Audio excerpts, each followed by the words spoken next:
Alright, so as you can see, today we're going to be talking about the new gaming headset from Turtle Beach, the Recon 200. Now, if any of you have been here for a while, you know I covered the Gen 1s in a couple videos actually. Our top 5 budget headsets, and it took some of the highest ranks there. I stinking love them, but there's a few flaws with them that were kind of but I really think they fixed those flaws with the Gen 2s here. And just cutting to the point, this headset is still going to come in at MSRP of $60. So inside your box, obviously you can get your headset, the cable is attached, as well as the microphone. You're going to get your paperwork and then your charging cable. And it's a little short USB, and it actually charges by USB-C this time. Now, get into the headset here, right out the box. First off, looking at it, as you can see, the design, the style is still fairly the same, right? You got like that carbon fiber texture over there, carbon fiber down there. They also come in a white version as well. This is where they start to differ. Take a look at the ear cushions, right? So as you can see, fully cloth outside and inside there. Nice, very nice and plush. Wow. Now you can take them off, change them out, interchange them if you need replacements or anything like that. Very easy. They slide on, clip them right into there, swoop them around. Now I know some of yours are like, dude, it's an ear cushion. Who cares? Is that an upgrade? Is that worthwhile calling it Gen 2? Now there's a few differences with it as well, and that goes right along with the ear cushions here. You all know comfort's one of the most important things for me as far as headsets. And talking about this with the ear cushions and the headset itself, when I put it on here, it is so comfortable now. The two biggest faults I had with the Gen 1 were the ear cushions and the clamping force. It wasn't deal breaking, it wasn't end of the world, because again, they got top ranking spots in my videos.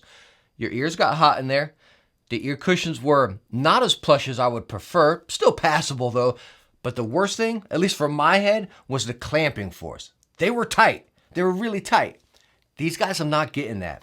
Is it, again, the build? Did they loosen up or make it a little bit bigger, or is it just the ear cushions? I don't know, but it's stinking comfortable. Clamping force is right on the line of medium to light. Maybe a little bit more towards light, because again, I'm not getting any pressure points or anything. Talking about that, you have full swivel, all the way flat, a little bit in right there, and then your ear cups go in and out as well. As far as adjustment, goes out, and then in right there, and I think it's going to fit a bunch of head shapes, because it does get pretty big, and then again, you can pull it down to the small right there. As far as durability, again, it's pretty much plastic, as you can see right here, but I don't get worried about it. I can stretch it out and you see it bows right there, because you have your thick plastic on the side where your forks are going into, or your bracket is going into, but up top it's kind of thin. You have your headband, and as you see, it just bows out. So you're not going to worry about that snapping. Over here, I feel very solid as well. It's not flexible, it's not real flimsy. Everything's feeling pretty solid. So with that combination of the comfort and build, I really like what's going on here, right? Again, they fixed my only gripes on the Gen 1s, and they did it right here. This is exactly what I stinking asked for. Now, features and functions on the headset, you have your volume wheel over here, which tops out at the highest, bottoms out at the lowest. You have your chat wheel, again, tops out at the highest, bottoms down at the lowest. And then you have your power, which you have PlayStation and then Xbox. And again, it charges by USB-C, and you get 12 hours of battery life on it. So you're thinking, dude, a wired headset, a 3.5 headset, and you got to charge it. Well, this headset is actually being pushed in there, hence being battery operated. You got that little kind of amp in there, right, to give it that extra punch. And talking about that, you saw the power button having PlayStation and Xbox. Well, why? Well, same like the Gen 1s if you guys watched that, right? When I told you you'd flick it into PlayStation mode, it would just get louder, like if you're on Xbox or PC or whatever, or Switch, because again, 3.5 is going to work on every single platform.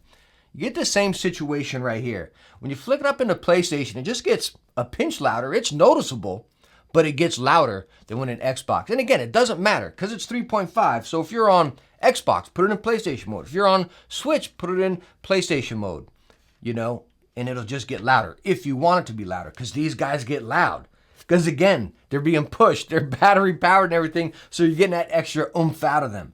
They really shake. I mean, they have some punch within them. But they do sound a little bit different than the Gen 1s. Now, they're packing the same specs in there. 40mm drivers, frequency range of 20 to 20,000, which you see in a lot of standard gaming headsets. But again, with these being powered, it's not like a standard gaming headset. There's so much more back there just driving these. Now, talking about compared to the Gen 1s, they do sound a little bit different, right? A little bit more open, would I say? So let me go this route, right? So if you use the Gen 1s, and you could probably catch my drift if you're listening to what I'm talking about, what their differences were, right? The Gen 1s were tighter, they had fully pleather ear cups, and they were just locked. They were pressing into your head, right? So that sound, it was there, okay? So with the Gen 2s here, they're a little bit looser. You have fully cloth ear cups, inside, out, top, and bottom.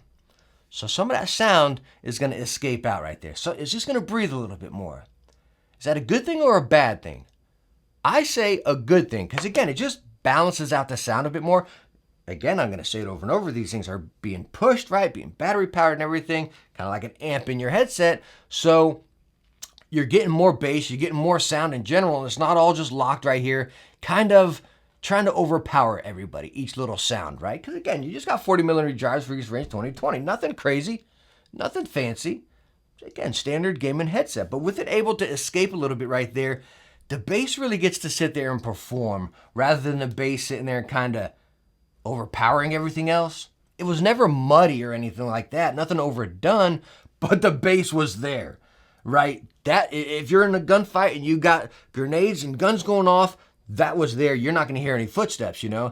I feel like in here still the bass and the action is really in your face, like hands down in your face, like big time, but you can still pick up some of the detail, again, being a little bit more breathable for that sound. So again, as I stated in the beginning, the ear cushions, it just plays so much into it, guys, as far as that comfort and the sound. All right, so now we are doing a mic test on the Recon 200s. That is what you're hearing right now. Like I showed you, it is a flip up to mute microphone. And as far as the notification, I was letting you know in there, it's like a little bump. You got 2 bumps in there. As you flip it up, I'm not sure if you guys can hear it in there, but it's not like a tone or a voice notification in there. Again, it's like a bump. 1 bump and then 2 bumps. And it does mute at the first bump right there. The second bump's just like to throw it all the way back. But what I really like about it is, as you're seeing, this microphone is not right in front of my face. I honestly, looking straight ahead like if I was gaming, I don't see it at all, which I really like. It's just discreet, off there doing its own thing. Now, what you get a lot of times with a microphone like this, that's off to the side, not right in front of your face, kind of like a cell phone if you're on speakerphone, or earbuds back here, you kind of get that echo distant sound, like it's far away from you. So right now, I'm going to switch to my studio microphone. It's right in front of me, right? This is what it sounded like. But if I'm over here talking, it's going to sound real distant and real airy because my mic's over here, yet I'm talking over there, right? So that's kind of what you'd expect right here. I've listened to a playback or two of this microphone just to kind of see first what the upgrade was. Is it any different, any better from the Gen 1, which wasn't the best, right? But also if we're getting that effect. And believe it or not, we weren't getting that effect. It sounded really stinking good. I honestly liked it. I wasn't getting that echo, distant sound or anything. But all in all, as far as the microphone, again on a $60 headset, sounds pretty good in my opinion. Let me know what you think right down in the comments. Wrapping it all up, combining it all, again, at that price of 60 bucks?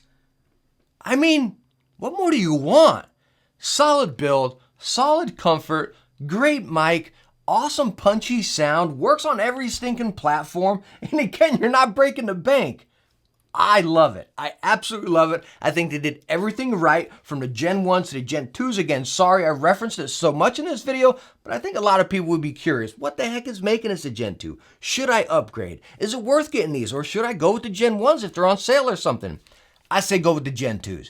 If you got the Gen 1s, worthy upgrade? Heck yeah, I really think so. It's an awesome headset, and again, only 60 bucks. So anyways, thank you so much for stopping by and watching my review on the Turtle Beach Recon 200 Gen 2s right here. Hope I answered some questions if you're looking at this headset, or heck, any headset out there, or a budget-friendly headset. Again, we got a stinking win right here. But all in all, again, thank you so much, and I hope you enjoyed the video. If you did, hit that thumbs up, and don't forget to subscribe for some future tech videos. I hope to catch you in the next one. Bye now.